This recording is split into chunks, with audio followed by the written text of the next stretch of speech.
दोस्तों, आज की कहानी है जिंदा भूत। चलिए सुनते हैं। बहुत पुरानी बात है। किसी गांव में एक राजू नाम का चरवाहा अपनी पत्नी के साथ रहा करता था। एक दिन राजू के मन में आया कि क्यों न लोगों को भूत बनकर डराया जाए। यही सोचकर वह अपनी सांसें रोककर एक तरफ लेट गया। तभी उसकी पत्नी ने उसे आवाजें लगाई, लेकिन राजू ने कोई उत्तर नहीं दिया। राजू की ओर से कोई उत्तर न पाकर उसकी पत्नी उसके पास गई और उसे हिलाने डुलाने लगी, लेकिन राजू तब भी अपनी आंखें बंद किए और सांस रोककर उसी प्रकार लेटा रहा। अपने पति को इस तरह शांत देखकर राजू की पत्नी ने मन में सोचा, हे भगवान, लगता है मेरे पति मर गए, अब मैं क्या करूं? यही सोचकर वह रोती चिल्लाती हुई अपने घर से बाहर निकली और अपने पास पड़ोस वालों को बुला लाई। राजू अब भी उसी तरह बिना सांस लिए बिना हिले डुले लेटा रहा।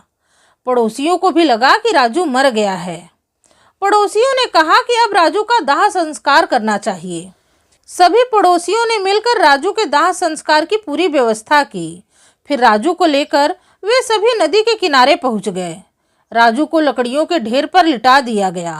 फिर उसके ऊपर और भी लकड़ियां रख दी। राजू ने जब देखा कि अब उसके पड़ोसी चिता में आग लगाने जा रहे हैं, तभी वो लकड़ियों को फेंक कर उठ खड़ा हुआ। पड़ोसियों ने जब देखा कि राजू अपनी चिता से उठ खड़ा हुआ है, तो वे सभी डर गए और भूत भूत चिल्लाते हुए अपने गांव की तरफ भागने लगे। राजू भी उनके पीछे अरे रुको कहता हुआ भागा, लेकिन उनमें से कोई भी न रुका। गांव पहुंचकर उन्होंने गांव वालों को बताया कि राजू अब मरकर भूत बन गया है और वो गांव की तरफ ही आ रहा है। इतना सुनना था कि सारे गांव वाले अपने घरों में घुस गए और दरवाजे बंद कर लिए। राजू जब गांव पहुंचा तो पूरे गांव में सन्नाटा छाया हुआ था।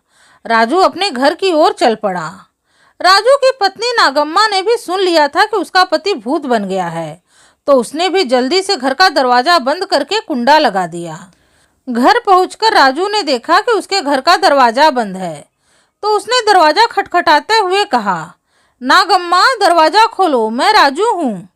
राजू की पत्नी ने डरते हुए कहा, नहीं, तुम राजू नहीं, राजू के भूत हो। कृपा करके यहाँ से चले जाओ। मैं तुम्हारा बहुत अच्छी तरह से श्राद्ध कर दूंगी और ब्राह्मणों को भोजन भी करवाऊंगी। बस तुम अभी यहाँ से चले जाओ। राजू दरवाजा खटखटाता रहा, पर नागम्मा ने दरवाजा नहीं खोला।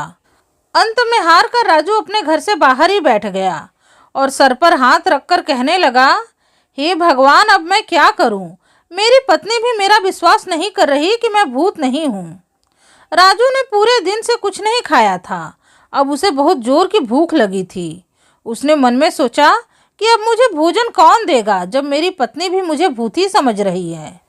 फिर वो वहां से उठा और चलते चलते गांव के मंदिर पहुंचा। वहां पहुंचकर उसने कहा, चलो आज की रात यहीं काट लेता हूँ।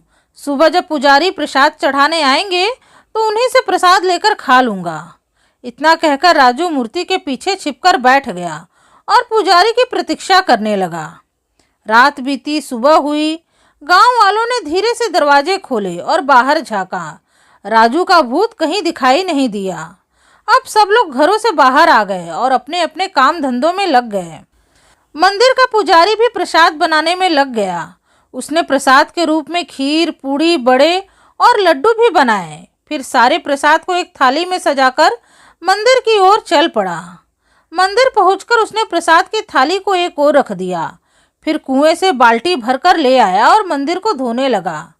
तभी राजू मूर्ति के पीछे से निकला और बोला, अरे महाराज, आज आपने बड़ी देर कर दी। मैं तो कब से आपकी प्रतीक्षा कर रहा था। इतना सुनना था कि मारे डर के पुजारी ने बाल्टी को वहीं पटक दिया और भूत भूत चिल्लाता हुआ गांव की तरफ भागा। राजू भी उनके पीछे अरे महाराज सुनिए तो, अरे महाराज सुनिए तो कहता हुआ भागा। गांव वालों ने देखा कि राजू पुजारी के पीछे आ रहा है, तो वे सभी फिर से अपने अपने घरों में घुस गए और दरवाजे बंद कर लिए। राजू एक बार फिर अपने घर गया, लेकिन नागम्मा ने दरवाजा नहीं खोला। हार कर राजू मंदिर लौट आया और पुजारी जो प्रसाद लाया था उसे ही खाकर अपनी भूख मिटाई। पेट भर जाने के बाद राजू ने अपनी ओर ध्यान से देखा। उसके कपड़े फट गए थे, शरीर धूल मिट्टी से सना था, बाल भी बिखरे थे। ये देखकर वो बोला कि लोग ठीक ही मुझे भूत समझते हैं, जरा मेरी हालत तो देखो, क्या भूत से कम है। अब सबसे पहले मुझे रमैया धोबी से साफ कपड़े मांगकर पहनना होगा। ऐसा कहकर राजू नदी के किनारे पहुंचा। रमैया धोबी अभी आया नहीं था, तो राजू उसके कपड़े धोने वाले पत्थर के पीछे जाकर छिपकर बैठ गया। संयोग से राजा का कोतवाल उसी दिन कुछ सैनिकों के साथ घोड़े पर बैठकर गांव का निरीक्षण करने के लिए आया। जब उसने देखा कि गांव वाले काम धंधा करने के बजाय अपने घरों में बैठे हैं, तो उसे बड़ा गुस्सा आया। उसके आदेश पर सैनिकों ने सभी के दरवाजे खटखटाकर सभी गांव वालों को बुलाया। तब कोतवाल ने उनसे पूछा कि अरे, काम धंधे के समय में तुम लोग अपने घरों में क्यों बैठे हो। तो गांव वालों ने डरते हुए कोतवाल को बताया कि राजू चरवाहा मरकर भूत बन गया है और अब वो इसी गांव में घूम रहा है। उसी के डर से बस हम लोग घरों में बैठे हैं। गांव वालों की बात सुनकर कोतवाल ने डांटते हुए कहा, अरे, कोई भूत वूत नहीं होता है, चलो सब लोग अपना अपना काम शुरू करो। सब लोग एक बार फिर घरों से निकलकर अपने अपने काम पर लग गए। रमैया धोबी भी घाट की तरफ अपने कपड़ों को लेकर चल पड़ा। राजा के कोतवाल ने देखा कि उसके कपड़े बहुत गंदे हो गए हैं, तो अपने कपड़ों को धुलवाने के लिए वो अपने घोड़े पर सवार होकर नदी की ओर चल पड़ा। जैसे ही रमैया धोबी और कोतवाल नदी के घाट पर पहुंचे, राजू पत्थर के पीछे से निकलकर खड़ा हो गया और कहने लगा, अरे रमैया भैया, अब तक कहाँ थे तुम। मैं तो कब से पत्थर के पीछे बैठा बैठा तुम्हारी राह देख रहा था। इतना सुनना था कि रमैया सर पर पांव रखकर गांव की ओर भागा। कोतवाल भी सरपट घोड़ा दौड़ाते हुए गांव की दूसरी तरफ भागा। बेचारे गांव वाले एक बार फिर से अपने अपने घरों में घुस गए। उधर नदी किनारे राजू ने धोबी के कपड़ों में से एक साफ धोती और एक कमीज निकाली और नदी में नहाकर उन साफ कपड़ों को पहना और अपने घर की तरफ चल पड़ा। घर पहुंचकर उसने दरवाजा खटखटाया और बोला, नागम्मा, दरवाजा खोलो, मैं भूत नहीं हूँ। अरे, जब मैं मरा ही नहीं तो भूत कैसे बन सकता हूँ। राजू की बात सुनकर नागम्मा ने घर के भीतर से ही डरते हुए कहा, नहीं, तुम झूठ बोल रहे हो, तुम राजू के भूत ही हो। हमने अपनी आंखों से तुम्हें मरा हुआ देखा। ना तुम सांस ले रहे थे, ना ही हिल डुल रहे थे। तब राजू ने उसे समझाते हुए कहा, देखो नागम्मा, मैं समझा था कि मैं मर रहा हूँ, इसीलिए सांस रोककर बिना हिले डुले लेट गया था। असल बात तो ये है कि एक दिन जब मैं अपनी बकरियों को जंगल में चरा रहा था, तो मुझे एक मुसाफिर मिला। वो मुसाफिर बहुत प्यासा था, तो मैंने उसे अपना पानी पीने के लिए दे दिया।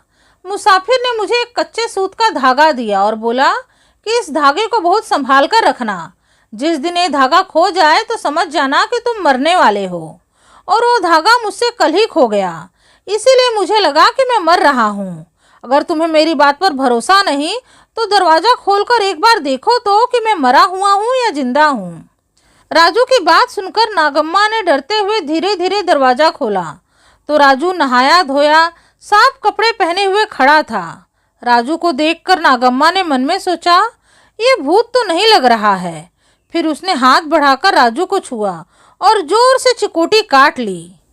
चिकोटी काटने पर राजू जोर से चिल्लाया, ओ माँ। ये सुनकर नागम्मा समझ गई कि राजू भूत नहीं है। उसने जल्दी से पूरा दरवाज़ा खोलकर राजू को अंदर लिया और उसे भरपेट खाना खिलाया। राजू खा पीकर सो गया। उसके बाद नागम्मा अपने आस पड़ोस में गई और सबको बताया कि राजू कोई भूत नहीं है। नागम्मा से सारी कहानी सुनकर गांव वाले अपनी मूर्खता पर खूब हंसे और कहने लगे कि सच में राजू कोई भूत नहीं है, बल्कि वो तो जिंदा भूत है। तो दोस्तों, ये थी आज की कहानी। उम्मीद है आप लोगों को आज की कहानी पसंद आई होगी। कहानी पसंद आई है तो प्लीज़ इस वीडियो को लाइक करके मेरे चैनल को सब्सक्राइब करना न भूलें। आपसे मिलूंगी अपने अगले वीडियो में एक नई कथा कहानी के साथ। तब तक के लिए राधे राधे, धन्यवाद।